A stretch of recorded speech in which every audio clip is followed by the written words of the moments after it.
Jan Kowalski was an ordinary man, living an ordinary life. Every evening, when the bustling streets of Warsaw emptied and the city grew quiet, Jan's shift as a subway cleaner would begin. With a heavy sigh, he'd pull on his worn-out uniform, grab his mop, and make his way into the underworld of the city, where trains rumbled through dark tunnels, and the distant echoes of hurried commuters faded into silence. Jan wasn't just cleaning the subway, he was cleaning the lifeblood of Warsaw, a place where thousands of stories intersected every day. Yet, none of those stories ever belonged to him. His routine was as predictable as clockwork: mop the floors, empty the trash, and pick up the occasional lost item. Day in and day out, it was the same repetitive loop, a life lived in the shadows of a city that hardly noticed his existence. But all of that was about to change. One late Tuesday night, as Jan made his rounds through the deserted platform of the Świętokrzyska station, something caught his eye. In the dim light, tucked under a bench, he spotted an old, beat-up duffel bag. It was odd to see anything left behind at this hour. Normally, forgotten items were collected by security or turned in at the lost and found. But this bag looked different, heavy, worn, and slightly bulging at the seams. Jan paused, his curiosity piqued. What could be inside? It was probably nothing, maybe just old clothes or abandoned junk. But something about the way the bag was hidden made him hesitate. He glanced around, the platform was empty, and the distant hum of the last train echoed in the tunnels. No one was watching. Slowly, he walked over and gave the bag a gentle nudge with his foot. It didn't feel like it was filled with trash. It was solid, heavy, and for a moment, Jan felt a thrill of nervous excitement, a feeling he hadn't experienced in years. The kind of feeling that made his heart beat just a little bit faster. He glanced around again, the silence almost deafening now. What could it hurt? He thought. Kneeling down, he unzipped the top just enough to peek inside, and that's when he saw it, stacks of cash, neatly bundled in rubber bands, filling the bag almost to the brim.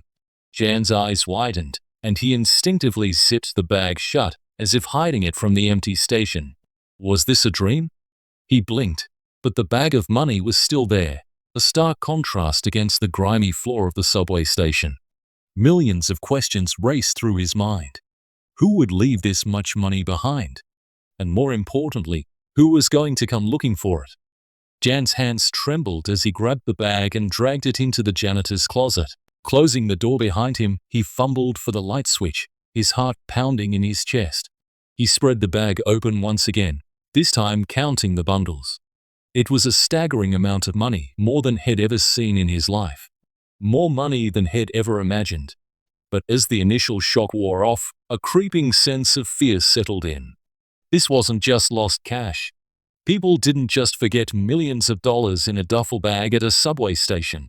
Whatever this money was, it had to be dirty, something connected to crime, something dangerous. What if someone saw him? What if they came looking for it? Jan knew he had a choice. He could report the bag to the authorities and likely receive nothing in return. Or he could take a chance to change his life, a chance to finally escape the cycle of poverty that had trapped him for so long. For Jan, the decision wasn't easy, but the temptation was overwhelming. He'd spent his whole life doing the right thing, playing it safe, and where had it gotten him? Cleaning up after people who barely noticed he existed. This could be his one shot at freedom, his one chance to give his family the life they deserved. But was he willing to risk everything for it? If you're enjoying this story, make sure to subscribe to the channel for more suspenseful tales, and don't forget to like this video. Jan Kowalski sat in his cramped apartment, the duffel bag of cash resting on his worn kitchen table. The faint hum of the refrigerator filled the silence, but Jan's mind was anything but quiet. Staring at the bundles of money, his emotions swung wildly between excitement and fear. It wasn't just a bag of cash, it was freedom. For a man who had spent his entire life living paycheck to paycheck, the allure of the money was intoxicating. He imagined the possibilities. A better apartment for his family, no more sleepless nights worrying about bills, and maybe even sending his son to university. He could finally provide the life he had always dreamed of for his loved ones. But with each vision of a brighter future came the shadow of doubt. This money wasn't ordinary. It was dirty. He was sure of it. Money like this didn't just appear out of nowhere.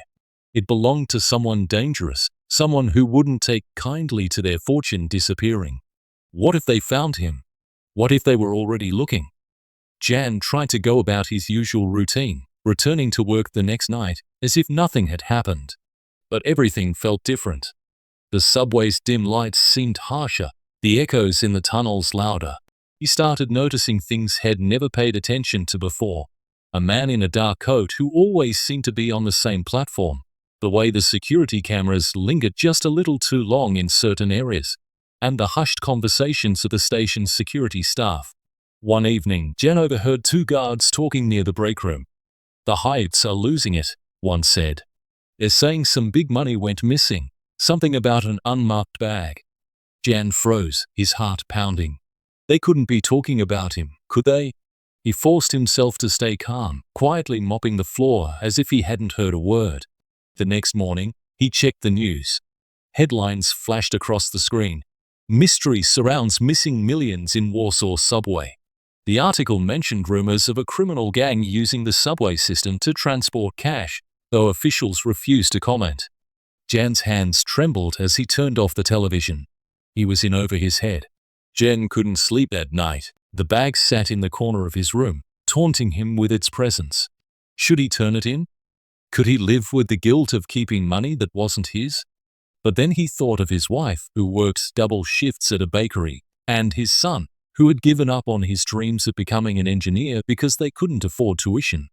That money could change everything. Still, the risk was enormous. Every time he left the house, he felt like eyes were on him.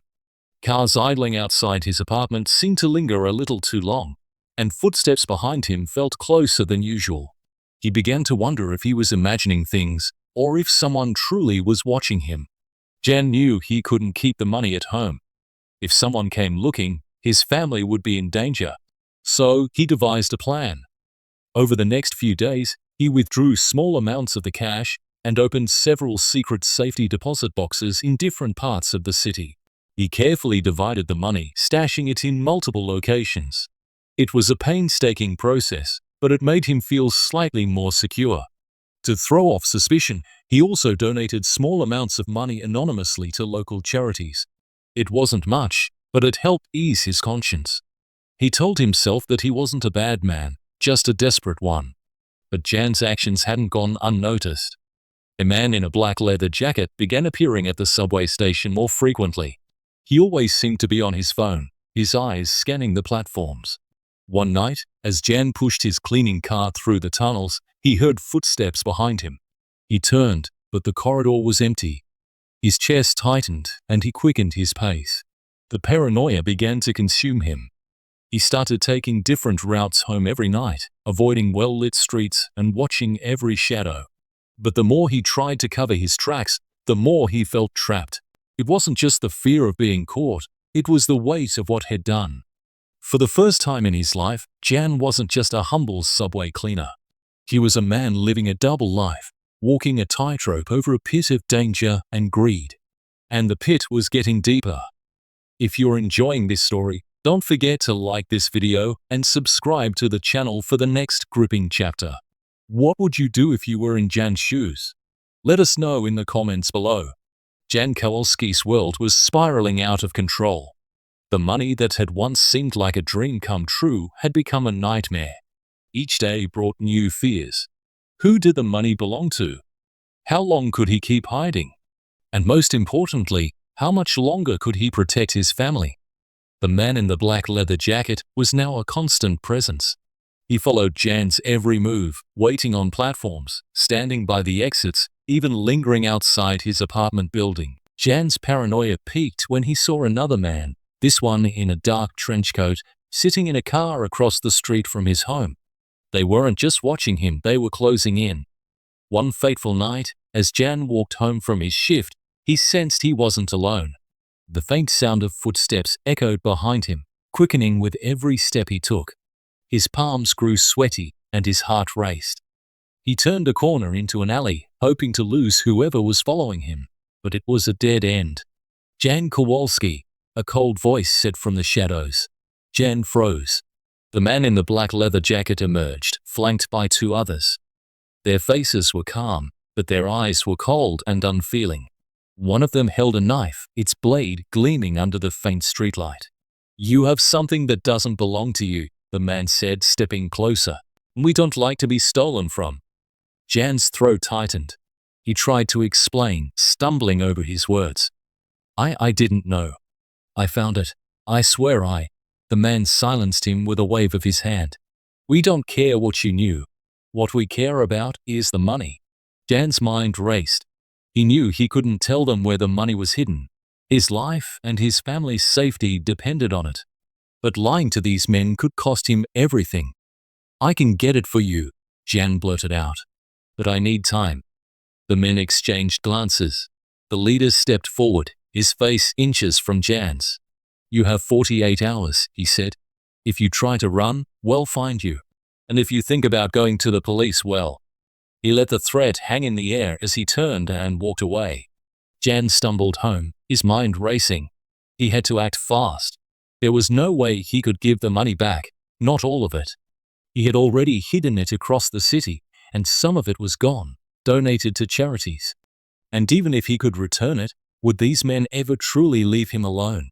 Jan devised a desperate plan. He withdrew a small portion of the money from one of his safety deposit boxes, enough to convince the men that he was cooperating. He stuffed the cash into an old suitcase and arranged to meet them in a deserted industrial area on the edge of Warsaw. But Jan wasn't planning to meet them alone. That morning, he walked into the local police station and asked to speak to an officer.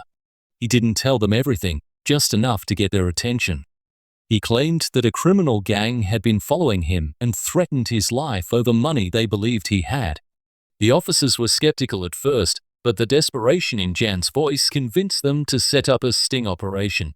Night fell, and Jan stood in the industrial lot, the suitcase at his feet. The shadows of abandoned warehouses loomed around him. His hands trembled as he waited for the men to arrive. In the distance, he could see the faint glow of police car headlights, hidden from view but ready to move at a moment's notice.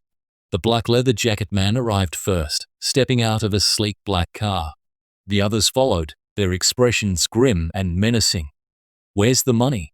the leader demanded. Jan bent down and opened the suitcase, revealing the stacks of cash. "It's all here," he said, trying to keep his voice steady. The men inspected the suitcase, their eyes narrowing. "This isn't everything," the leader growled, grabbing Jan by the collar. "Where's the rest?" Before Jan could respond, the faint sound of sirens pierced the air. Red and blue lights flooded the lot as police cars surrounded them.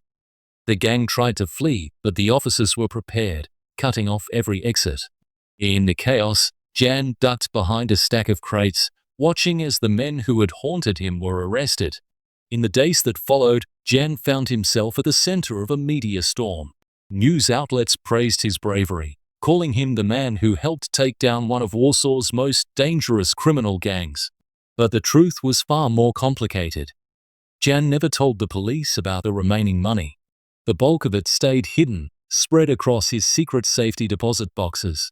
With the gang behind bars, he finally felt a sense of relief. For the first time in months, he could breathe again.